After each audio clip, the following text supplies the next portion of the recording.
कभी सोचा है? ये अर्थक्वेक कैसे आता है? जमीन जो इतनी स्ट्रॉन्ग लगती है, वो अचानक हिलने का रीजन क्या होता है? आओ समझते हैं इसके पीछे का पूरा साइंस। सबसे पहले समझो, धरती एक सिंगल सॉलिड पीस नहीं है। धरती अलग अलग बड़े टुकड़ों से बनी है, जिन्हें कहते हैं टेक्टोनिक प्लेट्स। जमीन के नीचे धीरे मूव करती रहती है। मूवमेंट बहुत स्लो होता है पर लगातार होता है। जब दो प्लेट्स आपस में टकराती है, या एक प्लेट दूसरी के नीचे जाती है, या साइड से स्लाइड करती है, तो उनके बीच स्ट्रेस जमा होने लगता है। स्ट्रेस तुरंत रिलीज नहीं होता, जमीन उसे रोक के रखती है, पर एक लिमिट तक ही। जब स्ट्रेस उस लिमिट से ज्यादा हो जाता है, तो प्लेटें अचानक स्लिप करती हैं। इसी सडन एनर्जी रिलीज को कहते हैं अर्थक्वेक। जहाँ से ये एनर्जी निकलती है उसे कहते हैं फोकस। ये जमीन के अंदर होता है।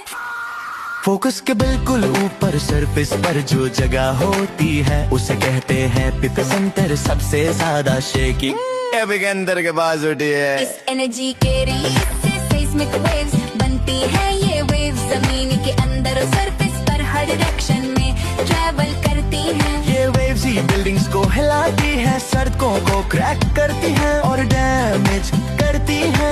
अर्थक्वेक की पावर मैग्नीट्यूड से मेजर होती है। जितनी ज्यादा एनर्जी उतना बड़ा अर्थक्वेक। डैमेज डिपेंड करता है एपिक सेंटर से डिस्टेंस। जमीन की टाइप और बिल्डिंग्स कितनी स्ट्रॉन्ग है इस पर, इसलिए हर अर्थ की डिस्ट्रक्टिव नहीं होता। पर जब मैग्नीट्यूड ज्यादा हो और एरिया पॉपुलेटेड हो, तो इम्पैक्ट सेवियर होता है। तो याद रखो, अर्थक्वेक रैंडम नहीं होता, ये धरती के अंदर प्लेट्स की मूवमेंट का रिजल्ट होता है। फॉलो साइंस ऑन बीट्स और कमेंट करो नेक्स्ट साइंस टॉपिक क्या हो।